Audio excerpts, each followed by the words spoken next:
The Trump administration is rejecting Arkansas's request to renew the Medicaid expansion programs. The Our Home program uses Medicaid dollars to buy private health insurance, and about 200,000 low-income Arkansans across the state use the program. 5 News reporter Lauren Spencer spoke with advocates and state leaders on the impacts this could have and why they're now pushing for an extension. With changes in store for the state's Medicaid expansion program, DHS says they're not immediate for people enrolled in Our Home and say beneficiaries do not need to take any action.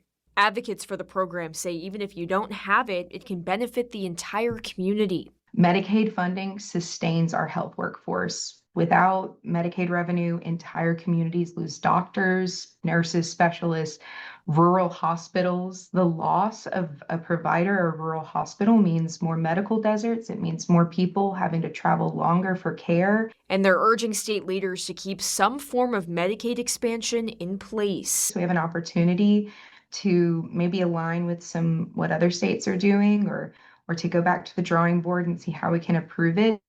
State Senate President Bart Hester says federal rules now require Medicaid waiver programs like Our Home to meet certain budget standards, and he believes the current model is too expensive to continue as is. If our waiver costs more than standard Medicaid, we can't have it anymore. We just cannot afford it. We do agree, because Arkansans are generous people, that we understand there are some people that cannot work, that cannot afford it. We want to take care of them. But there's simply too many people being put in the wagon, being pulled by too few. We can't afford it on a state level. The federal government certainly can't afford it.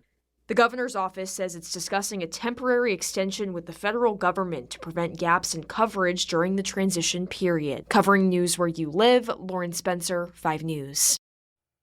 The governor's office says as it's discussing that temporary extension with CMS, it's also working with lawmakers on a sustainable model that maintains the same high quality of care. DHS says any future changes are expected to focus on how services are delivered, not who is eligible.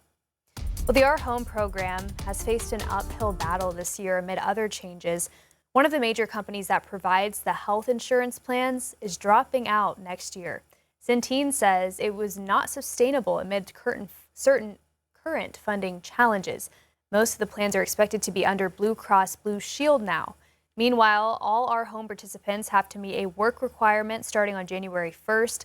They'll have to work, go to school, or volunteer for 80 hours a month, or else they'll lose benefits. According to a report from the Urban Institute, about 40% of enrollees could lose coverage because of that new rule. We're getting a first check of the forecast with Noah Simmons and for Scott tonight. Really nice weekend. I've been talking about it all day, but we're heating up again. Not quite triple digits yet, though.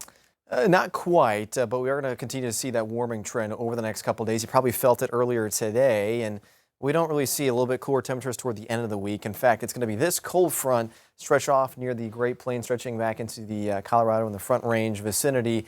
This cold front's going to take some time. In fact, it's going to be about 2-3 days, if not a little bit longer, before it actually reaches us. And even by the time it does, it's going to be very weak, but it still could give us at least an opportunity and maybe a few showers and storms. Not expecting any rain tomorrow.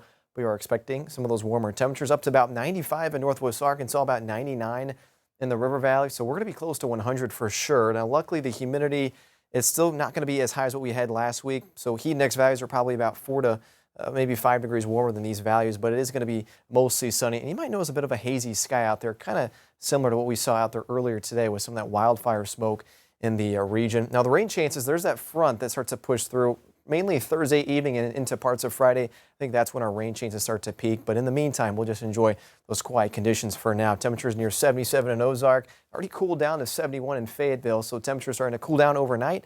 We'll let you know what to expect here the next several days and even over the next upcoming weekend.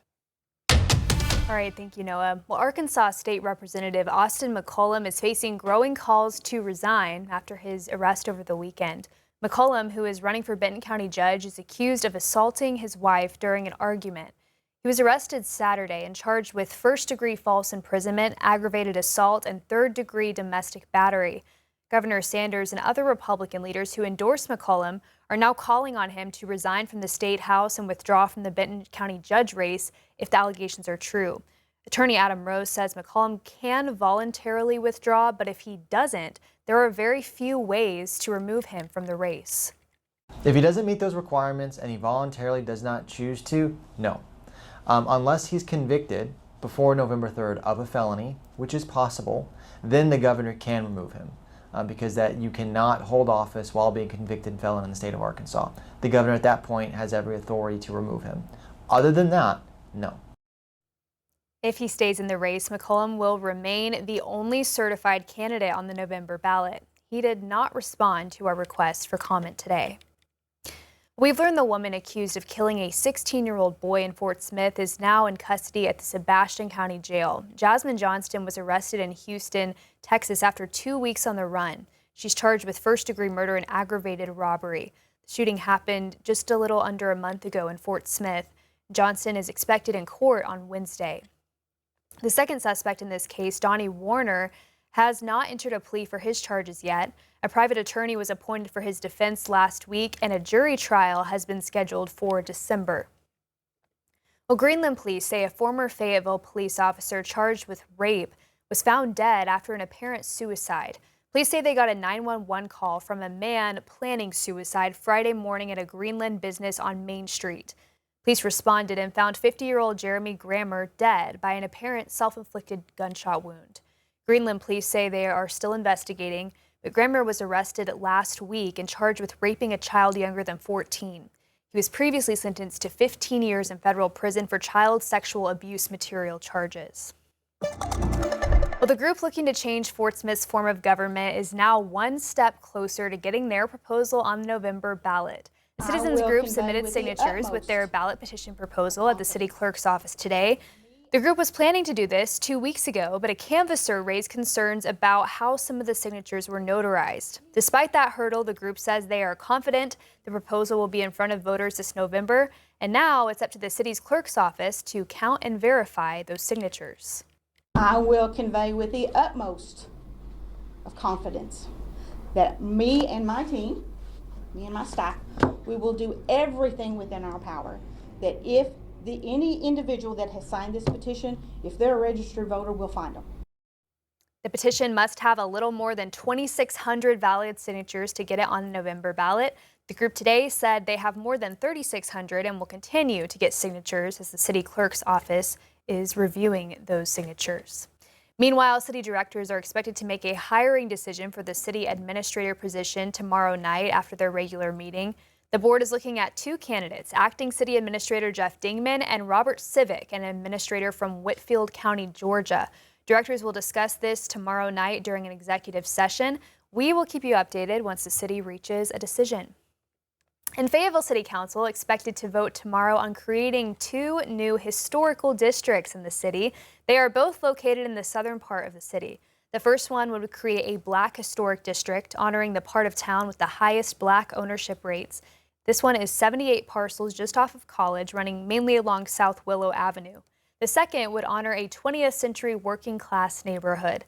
This one is 53 parcels separated into two areas around South Washington Avenue. City Council is expected to vote on those, plus 3 changes to housing codes that the city says will help the housing crisis. As more cases of cyclospora are reported in Arkansas, health officials say 2 people have died in Michigan in connection with the outbreak. As Colin Jeffrey reports, these are the first known deaths related to the multi-state outbreak of explosive diarrhea in the U.S. The first known deaths in the multi-state cyclosporiasis outbreak have been confirmed in Michigan. State health department officials say that both individuals had significant underlying health conditions that may have been impacted by cyclosporiasis and dehydration. The CDC has identified more than 18,000 cases of domestic cyclosporiasis this season, with more than 6,000 cases confirmed and another 11,000 additional cases undergoing further testing. When we find out about a case of cyclospora, our communicable disease team will talk to them and ask what they've eaten and where they've eaten for the past 2 weeks. It's a really detailed process. Those who contract the disease say the symptoms can be strong for several days. The first onset was, what everybody talks about, which is the explosive watery diarrhea, which is no fun, but it's really the symptoms that arise from that cause all of the stomach pains. But people like Gretchen say the explosive diarrhea is not the only problem. I had to drink a lot of electrolytes to just try to keep some hydration in my body. I was unable to eat anything for I would say about 36 hours. Health officials say deaths from cyclosporiasis are far from common, as the infection is, quote, generally not a life-threatening illness. I'm Colin Jeffrey reporting. The Arkansas Department of Health says confirmed cases jumped to 173 today. 108 of those are in Benton County. Washington County has 17 confirmed cases. Oklahoma will update its numbers tomorrow morning, but the latest report from Oklahoma is 298. All new tonight at 10, we're learning more details about the program set to add millions in funding for Arkansas rural hospitals. You might remember in last year's federal spending bill, $50 billion was allocated to help improve rural healthcare systems. Arkansas received more than $200 million from the program and is set to start handing out the funding in October.